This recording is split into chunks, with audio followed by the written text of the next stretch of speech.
दोस्तों, कल्पना कीजिए आपके पास सिर्फ 7 दिन हो, सिर्फ 168 घंटे, और आपसे कहा जाए कि या तो हमारे सामने झुक जाओ या हम तुम्हारा वजूद मिटा देंगे। ये किसी फिल्म की कहानी नहीं है, ये आज की दुनिया की सबसे बड़ी ब्रेकिंग न्यूज़ है, जो अमेरिका के वॉशिंगटन डीसी से निकलकर पूरी दुनिया में आग की तरह फैल गई है। अमेरिका के पूर्व राष्ट्रपति और मौजूदा सबसे मजबूत दावेदार डोनाल्ड ट्रंप ने एक ऐसा बयान दिया है जिसने कूटनीति के सारे नियम तोड़ दिए हैं। उन्होंने सीधे तौर पर ब्रिक्स देशों को, जिसमें भारत एक अहम हिस्सा है, चेतावनी दी है।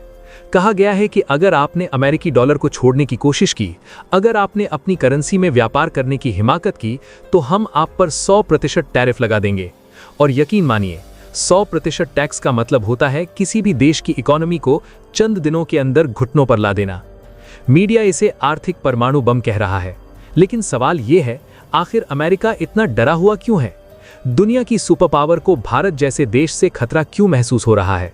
और क्या वाकई अमेरिका भारत का हुक्का पानी 7 दिनों में बंद कर सकता है, या फिर कहानी कुछ और है? आज अगले 5 मिनट में हम इस पूरी साजिश की परतें खोलेंगे। हम बात करेंगे उस सीक्रेट वॉर की जो बॉर्डर पर नहीं, आपकी जेब और बैंकों में लड़ी जा रही है। अगर आप जानना चाहते हैं कि भारत कैसे इस चक्रव्यूह को तोड़ रहा है, तो कुर्सी की पेटी बांध लीजिए। सबसे पहले हमें यह समझना होगा कि अमेरिका बना कैसे? क्या अपनी सेना से? नहीं, अमेरिका सुपर पावर बना अपने डॉलर से। दुनिया का नियम है, तेल खरीदना है तो डॉलर चाहिए, व्यापार करना है तो डॉलर चाहिए। इसे कहते हैं पेट्रो डॉलर सिस्टम। इसी सिस्टम ने अमेरिका को यह ताकत दी कि वो घर बैठे कागज के टुकड़े छापे और दुनिया का सामान खरीद ले।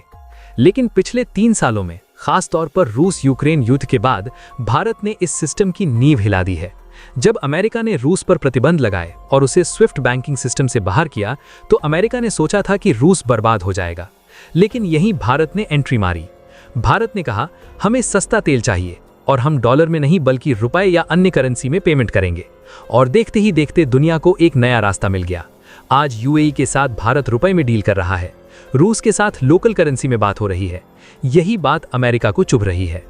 ट्रंप और अमेरिकी डीप स्टेट को पता है कि अगर भारत, चीन और रूस मिलकर डॉलर का इस्तेमाल बंद कर दें, तो अमेरिका की अर्थव्यवस्था 7 दिन तो क्या, 24 घंटे भी नहीं टिक पाएगी। इसीलिए ये धमकी भारत को डराने के लिए नहीं, बल्कि अपनी डूबती हुई बादशाहत को बचाने की एक हताश कोशिश है। दोस्तों, बढ़ते हैं आगे, पर इससे पहले अगर आप एक सच्चे हिंदुस्तानी हैं, अपने देश को दिल से प्यार करते हैं, तो प्लीज इस वीडियो को एक लाइक और चैनल को सब्सक्राइब कर लें और कमेंट में जय हिंद जरूर लिख दें। अब जरा टेक्निकल बात करते हैं। ट्रंप ने कहा, हम 100% टैरिफ लगाएंगे। इसका असल मतलब क्या है? मान लीजिए भारत अमेरिका को एक शर्ट बेचता है जिसकी कीमत 1000 रुपए है। अगर उस पर 100% टैक्स लग गया, तो अमेरिका में वो शर्ट 2000 रुपए की हो जाएगी।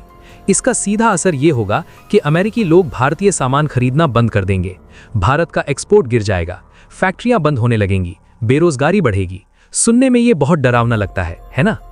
यही वो डर है जिसे दिखाकर अमेरिका दशकों से दुनिया को चला रहा है। इसे कहते हैं आर्थिक आतंकवाद। लेकिन यहाँ एक पेंच है, ये सिक्का सिर्फ एक तरफा नहीं है।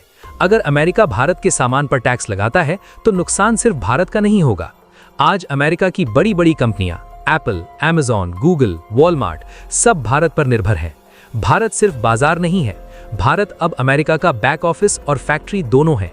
अगर अमेरिका ने भारत के आईटी सेक्टर, फार्मा सेक्टर यानी दवाइयों या टेक्सटाइल पर रोक लगाई, तो अमेरिका में महंगाई 40 साल के रिकॉर्ड तोड़ देगी।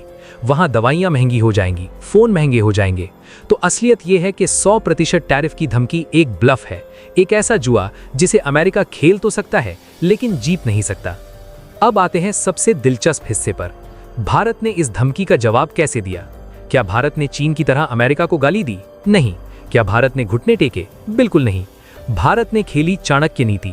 हमारे विदेश मंत्री एस जयशंकर ने साफ शब्दों में दुनिया को बता दिया कि भारत एंटी अमेरिकन नहीं है, लेकिन भारत एंटी इंडियन फैसले भी नहीं लेगा। भारत ने ब्रिक्स में रहते हुए भी चीन की उस चाल को फेल कर दिया जिसमें चीन ब्रिक्स करेंसी लाना चाहता था। भारत ने कहा, हमें डॉलर को रिप्लेस करके चीन का युआन नहीं चाहिए, हम अपनी करेंसी भारतीय रुपए को मजबूत करेंगे। ये भारत का मास्टर स्ट्रोक था। इससे भारत ने अमेरिका को भी संदेश दे दिया कि हम तुम्हारे दुश्मन चीन के साथ पूरी तरह नहीं हैं, लेकिन अगर तुमने हमें दबाया तो हमारे पास विकल्प खुले हैं। आज भारत सोने का भंडार बढ़ा रहा है।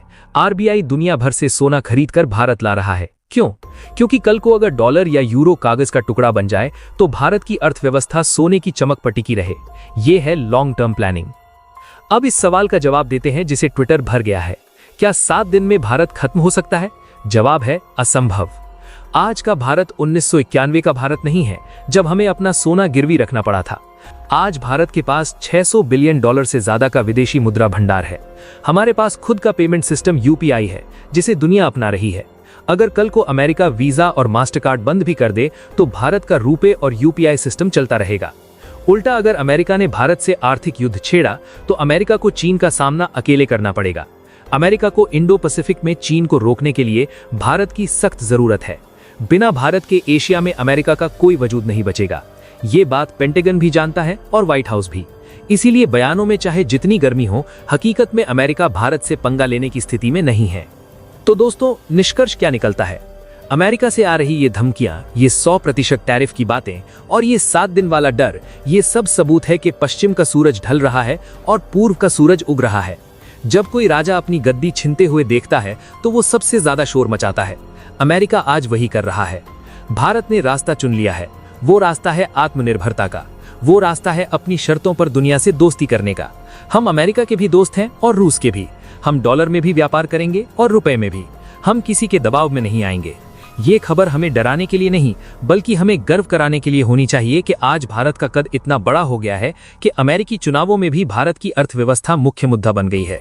लेकिन लड़ाई अभी लंबी है।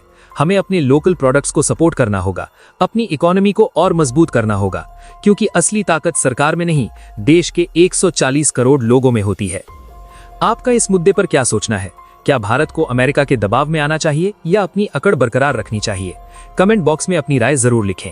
मैं मिलूंगा आपसे अगली वीडियो में एक और बड़े खुलासे के साथ। तब तक के लिए जय हिंद, जय भारत।